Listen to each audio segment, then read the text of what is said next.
Welcome to the Healthy Illness Podcast. I am your host, Kelly Marie, and the Healthy Illness Podcast is all about helping you live a healthier life with healthier relationships while living with mental health conditions. Today's episode is stress, anxiety, and pressure management. By the end of the episode, you will have 3 ways, maybe 4, that you can better manage your stress, anxiety, and pressure. I want to just uplift and acknowledge that we are in Buffalo still in perpetual recovery mode, but we've just had the remembrance of all those community members who lost their lives, were injured physically or emotionally, traumatized really by a racially motivated shooting at the only full service grocery store on the east side of Buffalo. And if you're not from this area, that is where most of the Black folks live. And so we have, there's been a lot of lights, a lot of attention, a lot of noise, but also a lot of remembrance, a lot of uplifting, holding, and supporting each other during this time. And so I just want to acknowledge that out loud. And wherever you are on your journey is where you are. We often want to minimize the impact of an event on people depending upon their proximity, depending upon their actual interaction in the event. But we don't do that here at Front Seat Life LLC. We don't do that here on the Healthy Illness Podcast. And so wherever you are, whatever your healing looks like, whatever place that you're in, you are in that place and we are holding space for you. One of the things that I have begun to do is to hold a monthly mindfulness gathering called Mindful AF. Awareness and Flow. It is our opportunity to come together, to practice together, and to just take an hour to be. So on the first Monday of each month, 7 p.m. Eastern Standard Time, join me. You can register. It is free and virtual, but you do need to register in order to get the link, and you can do that on the Front Seat Life website, and that's frontseatlife.com. I encourage you to do what is best for you, to take care of yourself in the way that is best for you, and to remember that you cannot pour from an empty cup. We have these conversations about self-care and what that means and how it shows up, and you truly must pour into yourself. Take care of yourself, honor yourself, your mind, your body, and your spirit in order to be able to do that for others in a way that is not depleting and draining of you. And so today we are talking about stress, anxiety, and pressure management and why that's important. Stress is a part of life. Pressure is a part of life. Anxiety is not necessarily a part of life, but is a part of many of our lives. And we aren't always given the tools that we need in order to be able to manage when we are in that space of high stress, high anxiety, or pressure. Now, I'm not talking specifically about a mental illness state, but generally about stress, anxiety, and pressure management. Now, I will say medication, therapy, walking, exercising, eating foods that are healthier for your body are all ways that you can do that. If you are in a therapeutic or clinical relationship, so you have a therapist, a licensed social worker, a psychiatrist, a psychologist that you're working with in this space, feel free to take these back to them and talk about whether or not these are ways that work best for you. If you don't have that clinical relationship, but you're looking for one, you can use Google. If you're open to asking friends and family, you can do that. You can call 211 or dial 211 or go to 211 on your website. There are websites like Psychology Today, and other directories that will provide you with an opportunity to look, to search, and find someone that you can begin to develop a clinical relationship with. Now, when you go about that, and this actually wasn't our topic today, but when you go about doing that, just know that you don't have to accept or settle on the first person you meet. You can have that conversation, see if that fits, right? Ask questions, talk about their way of working with clients, what you're looking to achieve, and see if it feels right. See if you get, gut check, right? Like, what does your gut say? What does your mind say? What do you need? You know you as a person. And so I want you to also be mindful that you're not selecting someone that's just going to feed into your state of being and will pull out of you and guide you on your healing journey.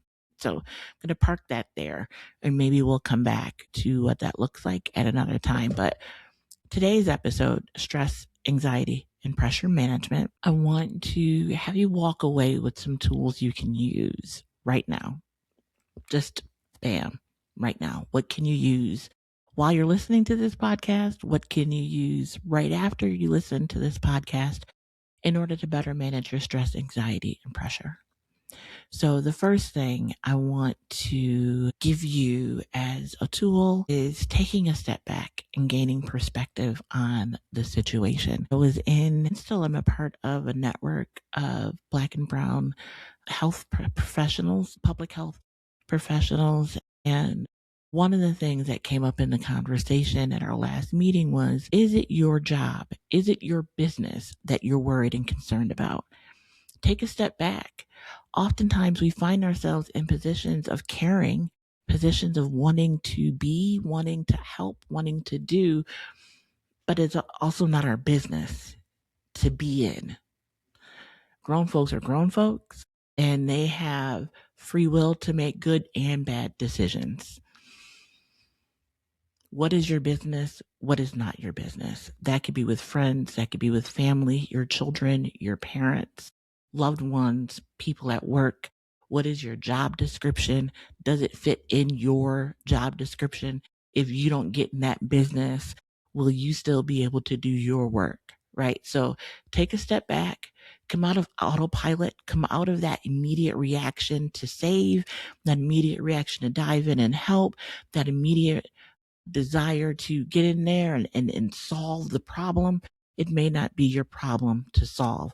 So take a step back, come out of autopilot.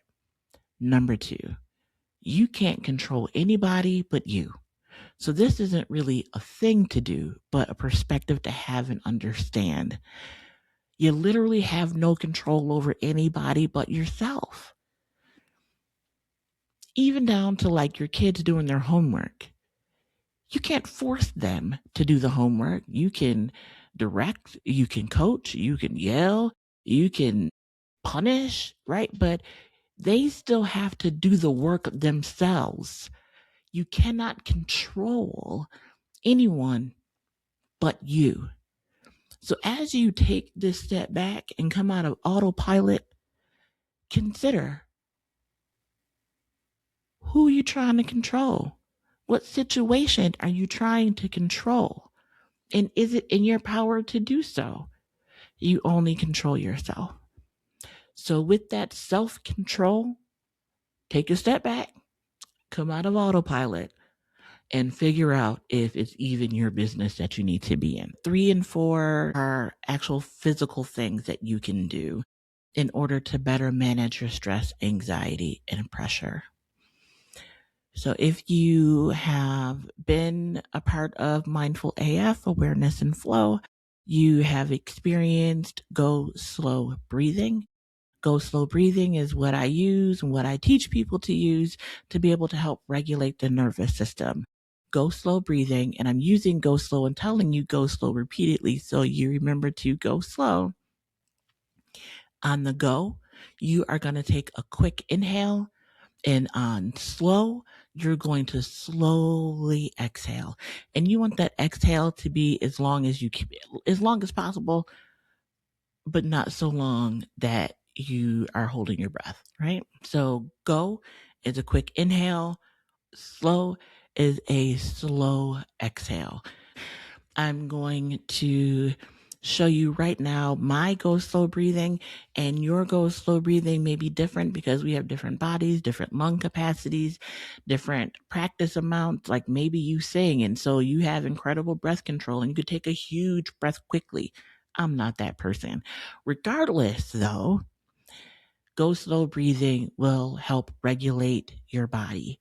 It will let it know that it's time to ease it, bring it on down.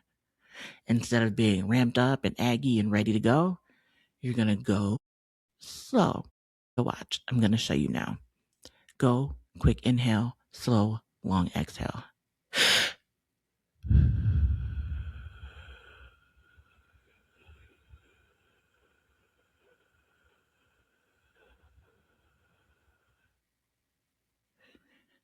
That was just one round. And you repeat. You don't have to hold. You don't have to wait between inhale or exhale. You just go slow. Rinse and repeat, rinse and repeat, rinse and repeat. Here's the benefit of go slow breathing. No one has to know that you're doing it. Now, you just heard me breathing all in the mic, right? But no one actually has to know that you are using this go slow breathing technique. Everybody can know if you want them to know. You can make that inhale exhale quite audible or not. I've used this and no one has any idea what's happening. You just, instead of a big, inhale, it's a quiet inhale and it's a quiet exhale. And so you just keep breathing in that cycle as you feel your body relax with each exhale. Relax your shoulders, relax your back, relax your facial muscles, your legs. On your exhale, relax your body. Let the stress out. Remind yourself that it's going to be all good or not. But what you're going to do is go slow breathing while you're working it out. The other physical thing that you can do is take both hands and rub them back and forth on your legs. So if you're sitting up straight, sitting in a chair, I mean, you don't have to sit up straight, but sitting up straight is good for your posture. So sit up straight. Allow, especially like when you start doing breathing exercises, you don't want to crunch over. You want to give your lungs room. You want to give your belly room to expand. So sitting up straight, and you could sit up straight with relaxed shoulders. You can sit up straight with your relaxed legs. It is possible to sit up straight and also relax your muscles. So for the leg rubs, you are just literally just pushing and pulling back and forth, just rubbing back and forth on your thighs. The reason why that works, the tactile sensation of your hands on your legs, your thighs are the largest part of your body, generally speaking. And so that energy release is beneficial also in that self-regulation mode. So you can use this back and forth leg rub technique. You can also do this while you are doing your go slow breathing. And so everything doesn't have to be, this technical 5 minutes doing this, 10 minutes doing that, 4 reps of 3. You just go slow in your breathing, in your walk, in this work, right? It doesn't have to be this push, forced effort in order to be able to regulate your stress, anxiety, and pressure. And when you do the leg rub, you're using both hands on both legs. If you only have one, then you use the one. But if you have 2 hands available, rub both hands on your thighs back and forth at the same time in the same motion. So the benefit here is those 2 exercises, go slow breathing and the leg rub, you're able to practice that. You can practice it before you need it. The plus there is that when you do need it, your body already knows what to do because you've been using it. And so you can try that after you get home from work. You drop your things down, you're like, whew, all right, I'm home. Man, take a minute to go slow breathe. Just go slow. Quick inhale, slow exhale, and see if and how your body responds to it. helpful to do before you need it. The same thing, really, about coming out of autopilot. Don't wait for a tense moment or a high stress time to be able to take that step back in that perspective, look at what's happening. You can do that with any situation, anything you have an opinion about. You could take a step back and look at it from a bird's eye view, right? So you're not in it. You want to kind of remove yourself from the situation and look and see what's happening. Where does it fit in your life? And we do this with when we're going over scheduling and trying to make time in our schedule and figure out what we want to do, what we don't want to do.